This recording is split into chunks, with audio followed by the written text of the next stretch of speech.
à tous et à toutes, je suis ravie de vous retrouver pour cette nouvelle vidéo. Aujourd'hui, j'ai l'honneur d'interviewer le docteur Laurence Benedetti, nutritionniste, micronutritionniste et tabacologue. Oui, tout à fait. Écoute, je suis ravie que tu me consacres un peu de temps parce que je sais que t'es pas mal prise, donc ravie. Merci à toi aussi également. Alors, dis-moi, je voulais qu'on parle de ton livre qui vient de sortir, qui s'appelle Maigrir intelligemment et si tout venait de l'intestin, notre deuxième cerveau. Alors, jusqu'à maintenant, les gens, souvent, quand ils veulent mincir, ils pensent que c'est pour tout le monde la même chose, que voilà, faut réduire les calories dans l'assiette et on en reste là. Et toi, tu nous parles de profil, tu nous parles d'intestin. Donc, qu'est-ce que tu peux me dire sur tout ça ? Ben oui, en fait, l'idée, c'est que tout le monde pense que le régime miracle, ça existe. Mais en fait, non. Le régime miracle qui marche pour tout le monde, ça n'existe pas. Alors pourquoi ? Parce qu'on est d'abord tous différents. Donc il y a les hommes, il y a les femmes. Donc ça tout le monde le sait. On a tous un éducatif nutritionnel différent. C'est la fameuse Madeleine de Proust. On a des goûts différents. Donc tout ça explique, on a des métabolismes différents, on a une génétique différente également. Donc tout ça explique que le régime miracle qui marche pour tout le monde, ça n'existe pas. Et qu'en fait, il faut un programme alimentaire qui soit personnalisé. Et du coup, dans ce livre, on a essayé d'individualiser 4 profils, qui sont des profils différents, et qui, ces profils, en fait, ce sont des verrous à la perte de poids. C'est-à-dire que quand vous êtes dans un des profils, c'est peut-être ce profil qui explique que vous avez du mal à perdre du poids. Alors dis-moi, les profils, si on peut faire premier profil que tu pourrais nous dire qui ressort le plus, par exemple. Est-ce qu'il y a un profil qui ressort le plus et lequel ?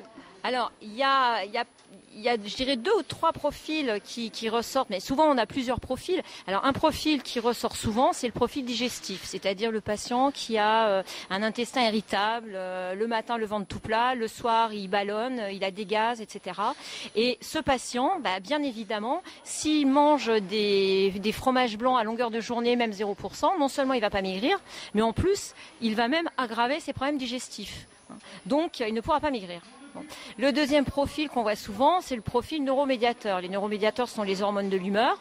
Donc quand on manque de ces petites hormones de l'humeur, en particulier la sérotonine qui est l'hormone de la sérénité, on a des pulsions sucrées. On est irritable, impatient, susceptible, on a des pulsions sucrées. Et quand on rentre du boulot, qu'est-ce qu'on fait ? On se jette sur la plaquette de chocolat ou le paquet de gâteaux. Et donc bien évidemment, c'est difficile pour perdre du poids. D'accord. Et puis vous avez le profil cardio-métabolique. Le profil cardio-métabolique, ce sont plutôt des gens qui ont une hérédité de diabète. Il y a eu du diabète dans la famille ou ce sont des patientes qui ont présenté un diabète gestationnel et ces patients-là, ils ont tendance à prendre tout au niveau du ventre.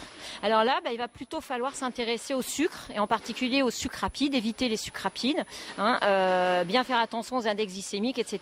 Donc, et bien sûr, bouger. Ça, c'est très important pour ce profil.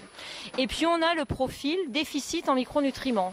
Alors, pourquoi ? Quand vous manquez de fer, vous êtes fatigué. Et quand vous êtes fatigué, qu'est-ce que vous mangez ? Qu'est-ce que vous avez tendance à faire ? À manger pour être moins fatigué. Quand vous manquez de magnésium, le magnésium, c'est un stabilisateur de l'humeur. Qu'est-ce qui se passe ? Quand vous manquez de magnésium, vous avez tendance à être plus stressé. Et quand vous êtes davantage stressé, vous mangez davantage. Donc, voilà. Donc du coup, au final, ça bouscule quand même les idées reçues où on pensait qu'il fallait supprimer, parce que tu parles de carence en magnésium, tu parles de carence en fer, et des fois quand les gens se mettent au régime pour maigrir, du coup, ils enlèvent souvent des aliments qui sont riches des fois en micronutriments, pas riches obligatoirement en calories, mais riches en micronutriments, et ils se mettent, comme tu parlais tout à l'heure, on va dire, les salades vertes, jambon, fromage, ou disons... Salade verte, jambon, oui, ouais. Ou légumes, crudités, les crudités, du poisson, oui, bien sûr. Et alors, mais même des aliments qui sont riches en calories, comme certains acides gras, sont indispensables pour perdre du poids, en particulier les oméga 3. C'est-à-dire que quand les patientes font un régime, la première chose qu'elles enlèvent, ce sont les graisses. Et pour perdre du poids, il y a des graisses qui sont importantes et qui sont utiles même pour perdre du poids, en particulier les oméga 3. Alors qu'est-ce que tu peux... Oui, parce que souvent les graisses, quand tu parles graisse, c'est les gens, ils paniquent en disant ça y est, on va grossir. Alors on parle de bonnes graisses, et où on trouve les bonnes graisses ?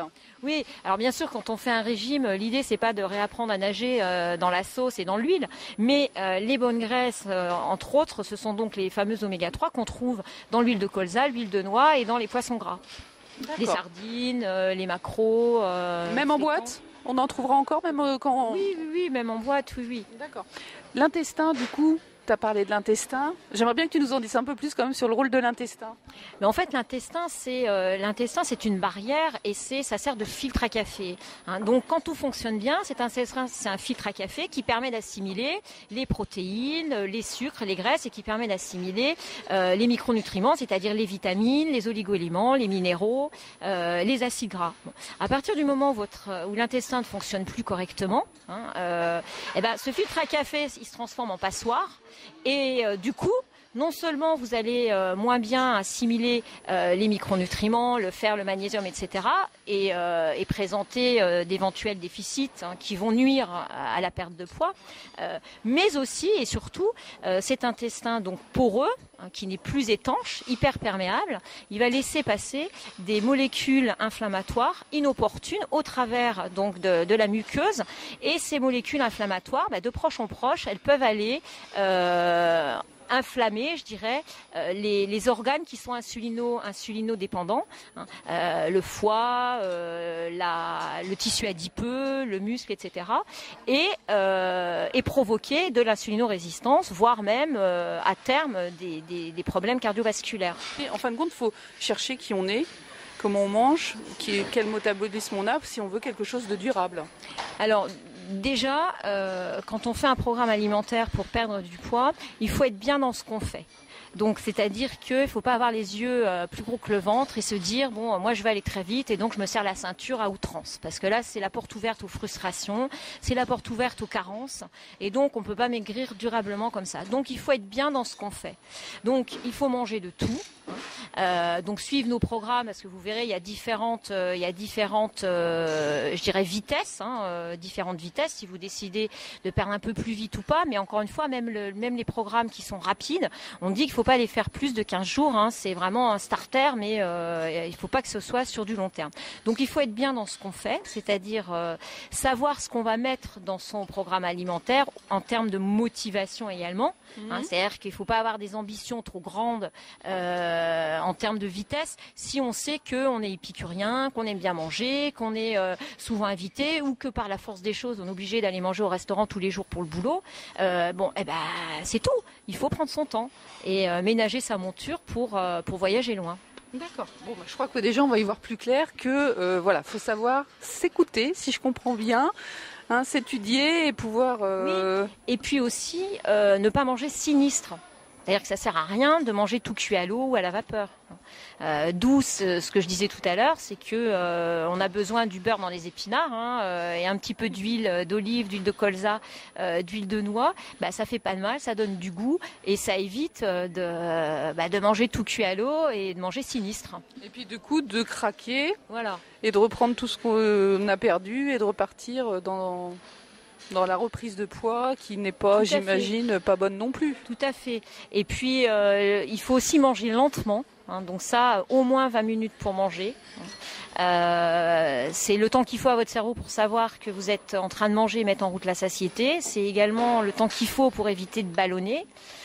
Donc manger lentement, manger de tout, manger de bonnes choses. C'est-à-dire que si vous avez envie de manger un peu de chocolat, pourquoi pas, mais bien choisir le moment opportun pour le manger.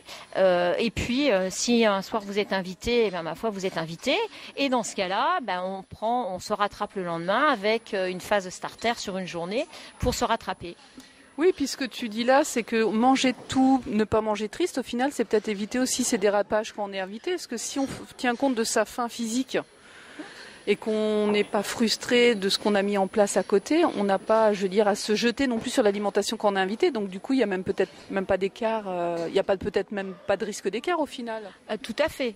C'est sûr que c'est toujours la même histoire de la frustration. Moins on est frustré et moins on va se jeter sur la nourriture, moins on aura un comportement addictif par rapport à la nourriture. Parce que quand on est frustré sur un aliment, on finit par ne penser plus qu'à cet aliment. Je pense en particulier au fromage ou aux sucreries, c'est souvent les deux choses.